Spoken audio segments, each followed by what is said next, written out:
아침 일찍 일어나 텐트에 나오니 휴게소를 오가는 사람들의 시선이 느껴진다. 어색해진 나는 재빠르게 주변을 정리하고 다시 걷는다. 오늘 밤엔 진주 시내까지 들어갈 생각이다. 느리지만 일정한 보폭으로 걸음을 옮겼다. 다행히 대부분 평지여서 걷기에도 수월했다. 하지만 성철스님 기념관을 지나자 제법 경사가 나오기 시작했다. 산을 둘러싼 마을에 들어서니 제법 볼만한 경치다. 주변을 구경하며 마을을 지나 산길에 들어서고 나서야 생각해보니 여긴 편의점이 없다.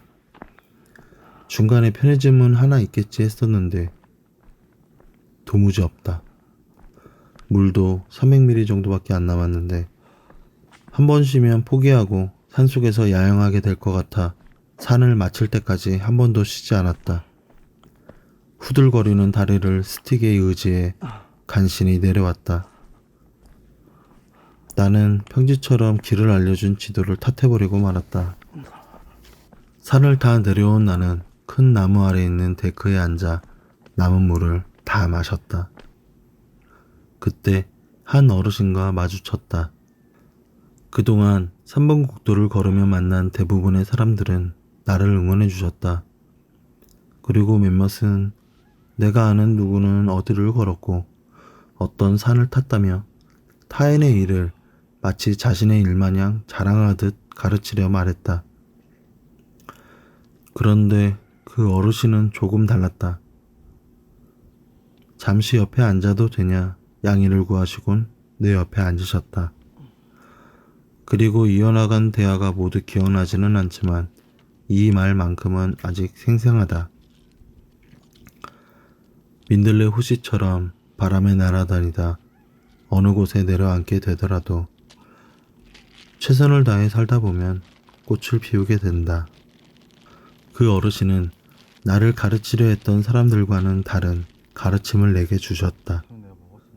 나도 모르게 선생님이라 칭하며 대화를 이어나갔는데 나중에 알고 보니 교직에 계셨던 분이셨다.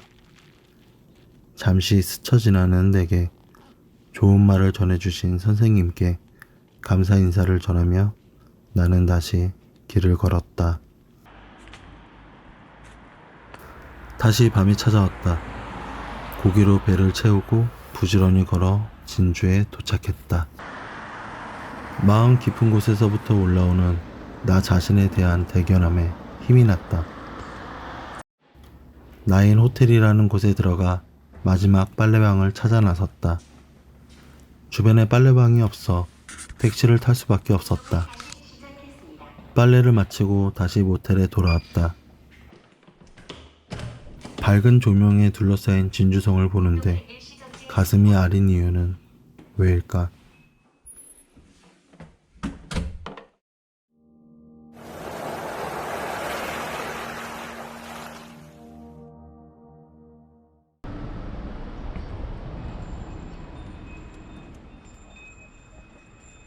안녕하세요. 모텔에서 나와 진통제와 소염제를 사 먹으니 걷는 데는 무리가 없다. 오후가 되어 진주를 벗어나 사천에 들어오니 낯익은 풍경들이다. 기분이 묘해진다. 병원에서 지어준 약으로는 오래 버틸 수 있었는데 약국에서 사는 약은 확실히 효과가 금방 떨어지는 듯하다. 아니면 내성이 생겼거나 몸이 약으로도 못 다스릴 만큼 안 좋아졌거나. 내 생각보다 사천시청은 멀리 있었다. 목표치를 너무 길게 잡은 듯하다. 남해 사는 동생이 날 보러 온다고 한다. 삼천포대교까지 9km 정도 남았을 때 동생이 왔다. 동생의 도움으로 삼천포대교에 도착한 나는 그동안의 이야기의 보따리를 풀었다. 동생은 돌아가고 변한 것이 없는 삼천포대교를 무작정 바라보다 옛 기억이 떠올라 마음이 어지럽다. 야영이나 준비하자.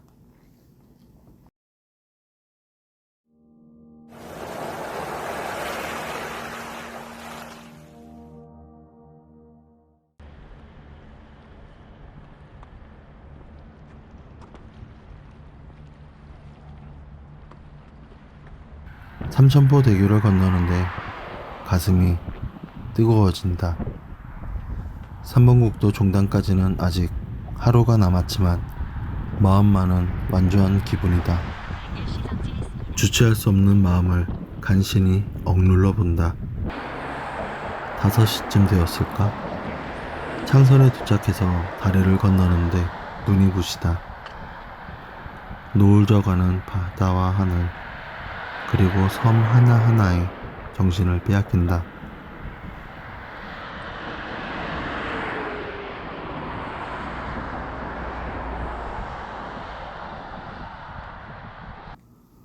저녁을 먹는데 갑자기 눈물이 났다. 걷기를 마음먹었던 그때, 누구도 응원해주지 않았던 그때가 떠올랐다. 이쯤 되고 보니 내가 틀리지 않았다는 확신이 든다. 하지만 내가 더 낫다 우쭐 낼 곳도 없다. 나는 시도하지 않은 그들과 다른 것일 뿐. 복잡해진 감정을 추스르고 독일 마을까지 부지런히 걸었다. 독일 마을 앞에서 파도 소리와 함께 맥주를 한잔하고 야영을 준비한다. 드디어 마지막 밤이다.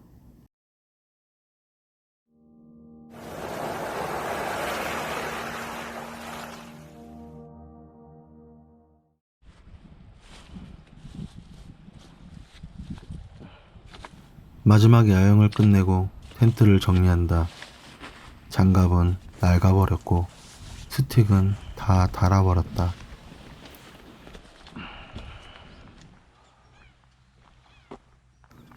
어제처럼 눈부신 하늘은 아니지만 흐린 하늘도 기분이 좋다.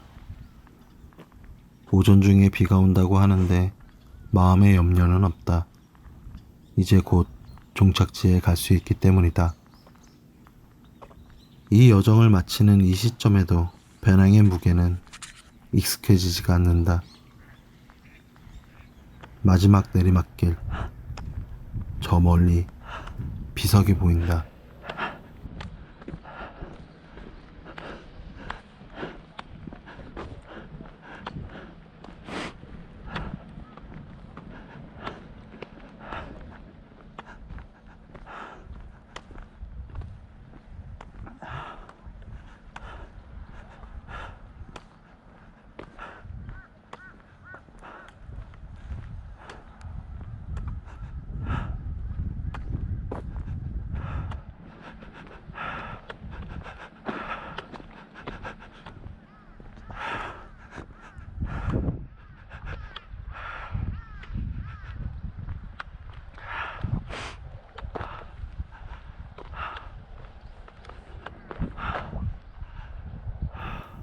내 예상과 달리 더 가까운 곳에 3호선 시청비가 있었다. 내 여행의 끝은 3번 국도가 시작되는 지점이었다. 한 걸음, 한 걸음, 그리고 마지막 한 걸음. 도착했다.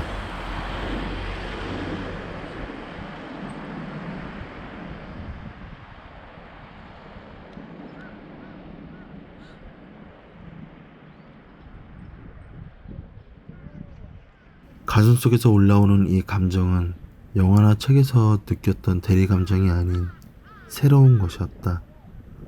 그리고 그것을 마주했을 때 난 살아오면서 10년 만에 처음으로 소리내어 울어볼 수 있었다.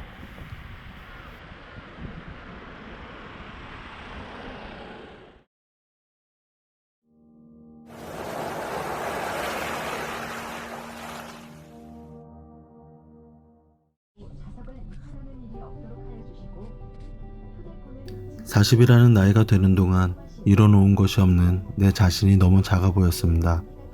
처음엔 러시아에서 유럽까지 바이크 투어를 가볼까 생각도 해봤지만 잘 모르는 언어와 비자 문제로 빠르게 접었습니다.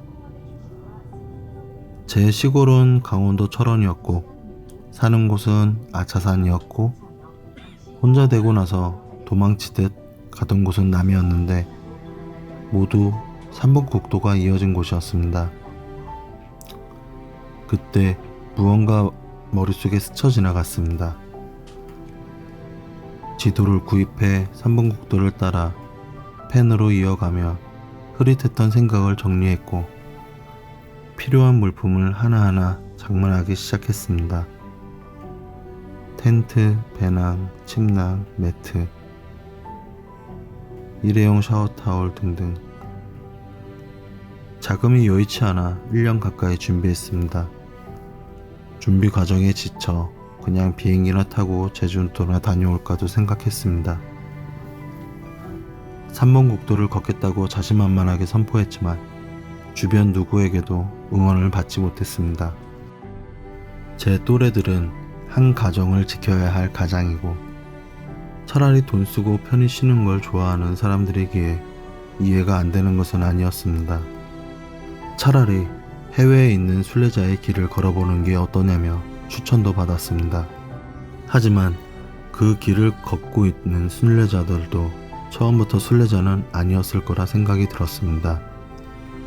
누군가 길을 걸으며 느낀 감정과 생각을 다른 이에게 전하다 보니 유명해진 그를 따라가는 사람들이 많아졌을 테고 그래서 그 길이 순례자의 길이 된 건 아닐까 생각했습니다.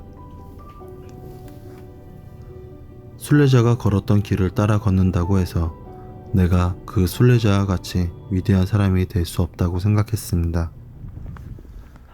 그래서 저는 저만의 길을 걷고 싶었습니다. 누군가의 시작점에서 저는 끝을 경험했습니다. 외롭게 혼자 완주했다고는 하지만 지나가는 사람들의 응원과 도움 없이는 오지 못했다는 것도 알고 있습니다. 끝까지 가기 위해 요령을 피운 건지 현명한 판단을 한 건지 아직도 답을 모르겠습니다.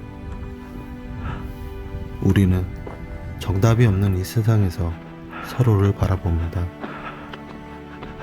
서로를 채점하지 말고 각자가 처한 상황에서 최선을 다하며 살다 보면 꽃을 피우게 될 겁니다. 민들레 호씨처럼요. 저는 오늘도 뿌리 내리기 위해 한 걸음 더 내딛습니다. 운동을 일시정지했습니다.